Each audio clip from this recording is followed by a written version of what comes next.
আজকের দুনিয়াতে মানুষ মানুষের সাথে প্রতারণা করে, মানুষ এটাকে পাপ মনে করে না।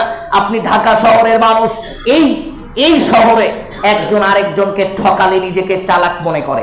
চালাক মানে আমি 1 নাম্বার পণ্যের জায়গায় 2 নাম্বার পণ্য দিলাম, জিনিস সব এক, দেখতে এক, লেখা এক, সব এক, আমি তাকে দিলাম, সে বুঝতে পারলো না, আমি মুস্কি হাসছি, আমি তাকে 2 নাম্বার পণ্য দিলাম, সে তো বুঝতে পারলো না, তার মানে ও তো বোকা, ও ধরতে পারেনি। আর আমি চালাক, আমি তাকে 2 নাম্বার পণ্যটা দিতে পেরেছি। আমরা নিজেদেরকে চালাক মনে করি, কাউকে ঠকালে নিজেকে চালাক মনে হয়, বোনকে ঠকালে চালাক মনে হয়, ভাইকে ঠকালে চালাক মনে হয়, কোনো পণ্য বিক্রি করতে গিয়ে 2 নাম্বার পণ্য বাজারজাত করলে নিজেকে চালাক মনে হয়, ওজনে কম দিলে নিজেকে চালাক মনে হয়, ফাঁকিবাজি করলে নিজেকে চালাক মনে হয়। আল্লাহর নবী বিচারের ময়দানের কথা ব্যক্ত করছেন, লম্বা হাদিস, ইয়াতি ইয়াউমাল কিয়ামা, বিচারের ময়দানে মানুষ উঠবে, সালাতিন যাকাতিন ও সাদাকাতিন ও সিয়ামিন, সালাতের নেকি নিয়ে, দানের নেকি নিয়ে, হজের নেকি নিয়ে বিচারের ময়দানে মানুষ উঠবে। সাথে সাথে অশতমাহাদা অদরবাহাদা ওয়াকাদা মালাহাদা, মানুষের সম্পদ লুণ্ঠন করেছে, মানুষকে ঠকিয়েছে, মানুষের উপরে জুলুম নির্যাতন করেছে, মানুষের উপরে অন্যায় করেছে, এই পাপ, এটা নেকি, এটা পাপ, দুইটাই নিয়ে একজন মানুষ আল্লাহর সম্মুখে দাঁড়াবে। এবার পাওনাদার চলে আসবে, এসে বলবে আল্লাহ আমি পাওনাদার। আল্লাহ তখন বলবে ঋণ শোধ করো। কি ঋণ? একই দামে 2 নাম্বার পণ্য সেল করেছেন, একই দামে ভালো জিনিস উপরে রেখে নিচে খারাপ জিনিস দিয়েছেন, একই দামে ওজনে কম দিয়েছেন। আল্লাহকে এসে বলবে আল্লাহ আমি পাওনাদার, সেই দিন আমাকে ওজনে কম দিয়েছিল, আল্লাহ বলবেন শোধ করো। আপনি আল্লাহকে বলবেন আল্লাহ লা ইয়াকুনা দিরার ওয়ালা দিরহাম, আজকে তো টাকা পয়সা নাই, আল্লাহ আমি কি দিয়ে ঋণ শোধ করব? আল্লাহ বলবেন ওই যে সালাত আদায় করেছো, দান করেছো, হজ করেছো, তার কিছু নেকি জমা আছে, নেকি দিয়ে দাও। আপনার নেকি থেকে তাকে নেকি দিয়ে দেওয়া হবে, ওই মানুষটা নেকি নিয়ে চলে যাবে। আবার পাওনাদার আসবে, এত মানুষকে আপনি ঠকিয়েছেন, এর গণনা তো আপনার খাতাতেই কোনোদিন করা সম্ভব নয়।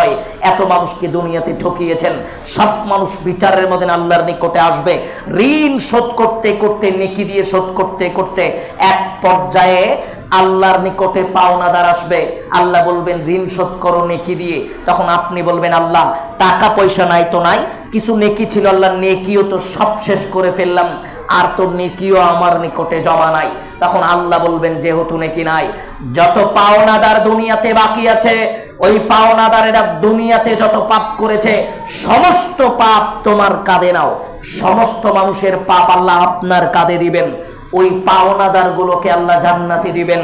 আর এই মানুষ যে হজের নেকি, দানের নেকি নিয়ে বিচারের ময়দানে উঠেছিল, এই মানুষটাকে আল্লাহ জাহান্নামে পাঠাবেন।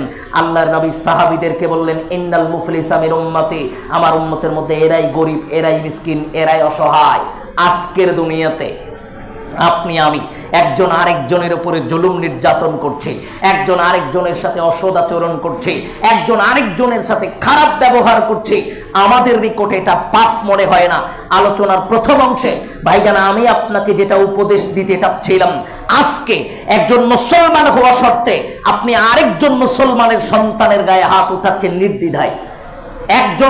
একটা দলকে প্রতিষ্ঠিত করার জন্য, একটা দলের কর্মী হিসেবে দাবি করার পরে আপনি আরেকজন মুসলমানের উপরে হাত উঠাচ্ছেন, সে আবার আপনার উপরে হাত উঠায়, আবার আপনি তার উপরে হাত উঠান। সুযোগ পেলেই একজন আরেকজনের উপরে হাত উঠাচ্ছে, জখম করছে। আপনাকে লক্ষ্য করে বলি, একটা সরিষার দানা পরিমাণ কাউকে আঘাত করেছেন, একটা আঘাত যদি কাউকে করে থাকেন, এটাও বিচারের মধ্যে আপনাকে বুঝিয়ে দিতে হবে। অতএব শুধু এটা কেন, আল্লাহ নবী পশু দিয়ে উদাহরণ দিয়েছেন। শিংওয়ালা গরু, শিংবিহীন গরুকে দুনিয়াতে গোতা মেরেছিল, বিচারের মধ্যে আল্লাহ উল্টা করে দিবেন। যার শিং ছিল তাকে শিংবিহীন করে দিবেন, যার শিং ছিল না তাকে শিং দিয়ে দিবেন। একজন আরেকজনকে গোতা মেরে বিচারের মধ্যে প্রতিশোধ নিয়ে নিবে, এটা তো পশু পাখি। আর আপনি তো আদম সন্তান। আদম সন্তানের ক্ষেত্রে কত কঠিন, কত জটিল হতে পারে এই চিন্তা আপনাকে করা দরকার।